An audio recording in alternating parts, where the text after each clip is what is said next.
another time to discuss what we have that most questions have actually been directed to.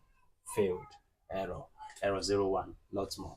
We want to take this moment to unbox one of the brand new meters. If you know you are not a prepaid meter user, I beg, just shift. This video is not for you. We always make videos on this channel to only help those that have seen the need to eradicate the place of estimated billing and come to a place where they can manage their own consumption. That's what this channel is all about, and this is what this channel helps for.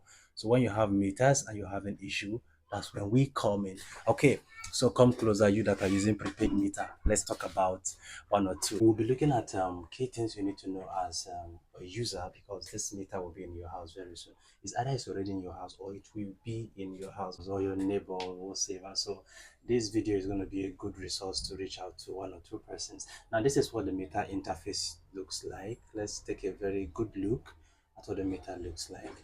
For the interface, that's the user interface, we call that UIU or keypad, and then some persons call it remote. This is what the remote looks like. The design is slim, thin, portable, something you can just hold, like you remember those olden days Motorola phones. That's how the design came in. It came up with a Type C power interface. You could use your Type C charger, the conventional chargers you use at home. You could just use that Type C to power the UIU to operate. The buttons are well designed. In the battery compartment, it only uses two battery and gives you provision to store two extra batteries in the other dormant axis of this interface. Now, there are several meters out there in the field. Distribution companies have taken it upon themselves to make these meters available either by the virtue of disrep metering, map metering, MAF metering, whichever scheme, mass metering phase 0, phase 1. All these schemes have made meters available. So now this is the new meter we're talking about. This meter is called KIGG RF meter. Okay, so what is an RF meter? An RF meter is just a meter that maximizes the place of a radio frequency to establish communication and analyze data and respond to input and queries. While the previous one we are used to, that is still a wireless kind of communication, is often referred to as PLC. PLC utilizes an existing power line network, like an existing wiring, to communicate. That's why you have to plug in your power cable to a wall socket to achieve communication, computation, input, and lots more. So, but for this meter we're talking about today, this is RF. You don't need to plug nothing. The UIU works on its own. Now, the design is very simple, silky, handheld, compatible. Now, how do you power this? There's a compartment for batteries. Yeah, it only uses two batteries. Then it has a place for a dormant input. You just keep some batteries for reserve. So for you to power this with power source, you have to use your conventional Type C chargers meant for your mobile phones. Nothing hard there. Everything is easy. So for this one, communication must be established between the interface you are given, because any interface can work with any meter and any meter can work with any interface. The only way you customize this to yourself is to pair. How do you pair this? The pairing code is 070471. Wait for it. Gives you succeed. Then succeed often opens a pairing portal for you, requesting for, okay, where do you want to connect this to? So you just enter your meter number as the destination, and what? Are you good? Communication has been established. So want to, now that you've gone past this, just note that anytime this meter returns error this way for you, the only solution you can prefer to it is just dial this 070471. Once it gives you succeed, input your meter number, you're done with resolving this error. So we'll be looking at one or two query codes you have to get used to as a user of this meter. One of the things you have to know is that sometimes most of these meters don't come with cards. They don't come with card. On the card is where your meter number is written. So if you want to recall your meter number from this interface, just dial in 101 and wait for it. It's going to display your full meter number, though in two sets. It will display the first part, then display the later part. That's what 101 does for you. The still under code you have to note. This meter has date and time. For you to use it and check date, you could just use 102 to check your dates. You could use 103 to check your time. It's all embedded in the meter. So now it has a way of querying the meter pulse constant. You can do that using 104. You have accumulated power on time this month in hours. You could do that using 105. You have meter operation status. You could check that using 106. You have meter maximum allowed current. To know the maximum current this meter was programmed to allow, because this one we're using for a typical check is a single phase meter. So when you press in your 107, is going to display the maximum current the meter is built to accept. Then you can equally check if your prepaid meter is exactly a prepaid meter or it was a postpaid meter you were given. How do you check that status? You can query that using 108 to check if your meter is a postpaid or it's a prepaid. So we have other query code. You could equally check your transaction or recharge limit. How much can you load, and it will get to a time that you can't load further until you've used part of what you've loaded. You could check that using 109. That is it right on the screen. Then let's assume when the meter was installed, it was not captured on time, and you want to use your emergency overdraft for you to activate that extra emergency credit in the system to serve you after factory unit has been exhausted. You could do that using 110. This one declined because the factory unit is still active. So by the time you're done exhausting what is there, you could just press this and automatically to activate an emergency credit for you. Then you have to, for you to allow start button cover dictation, that one is for disco and for our installers. Once these meters are installed, you could use those buttons to do one or two activations, because the meter is designed to allow them install, open the terminal cover as many times as possible in the course of installation before tamper dictation is enabled. There's an automatic, is set to activate at an automatic set time. You could activate that using 112.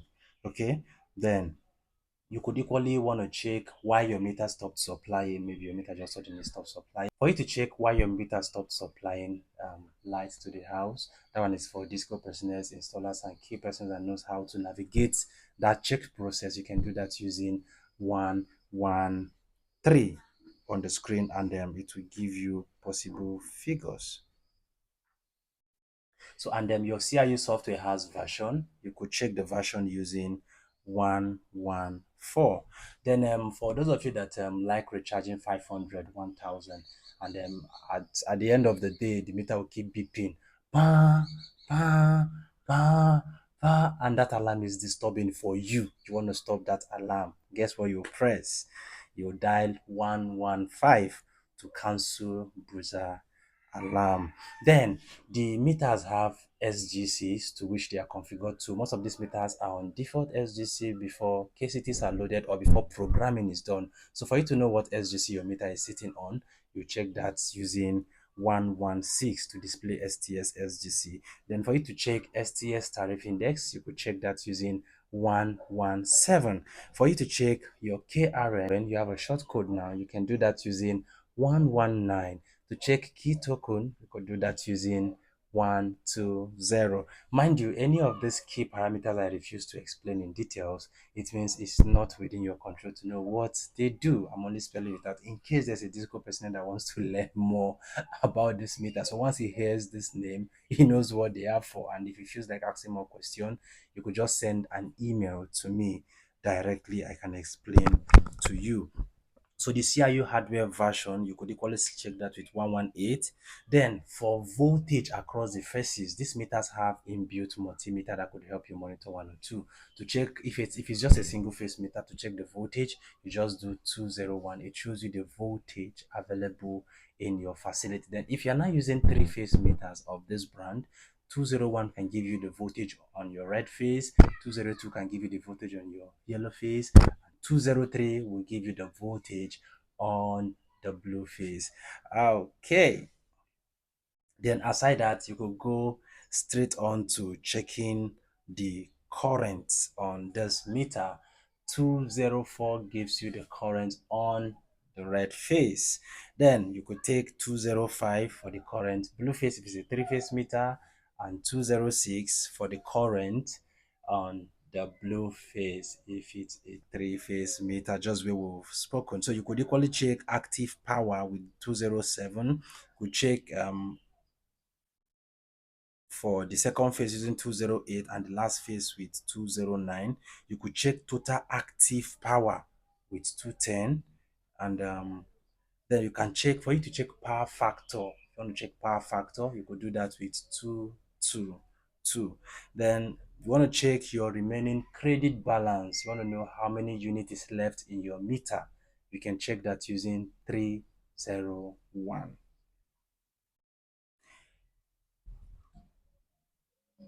So not only that, you could check forward active power energy, forward active total energy this month. That will be 302 and 304 respectively. Then you want to check the last recharge energy or amount you loaded on this meter.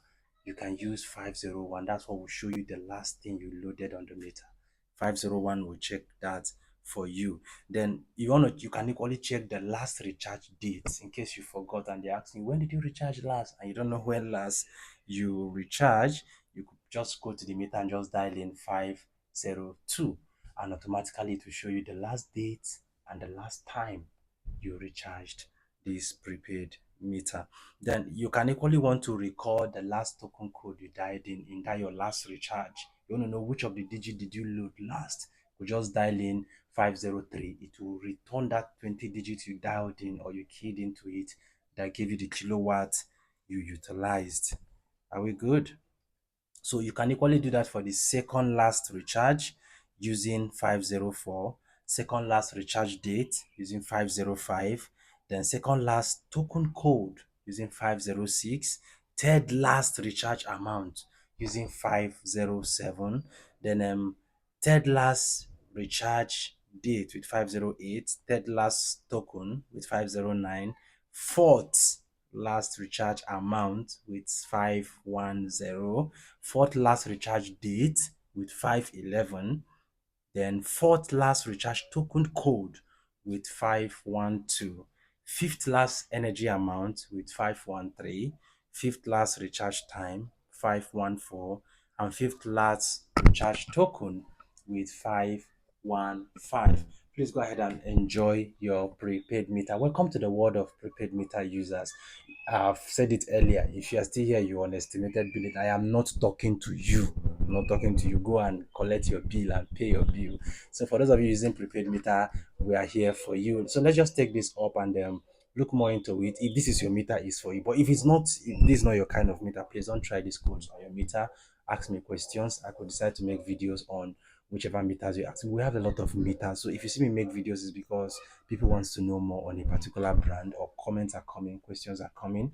We'll have to come up and release one or two contents to help the masses. I believe this helps you to enjoy. See you again in the next episode of the video.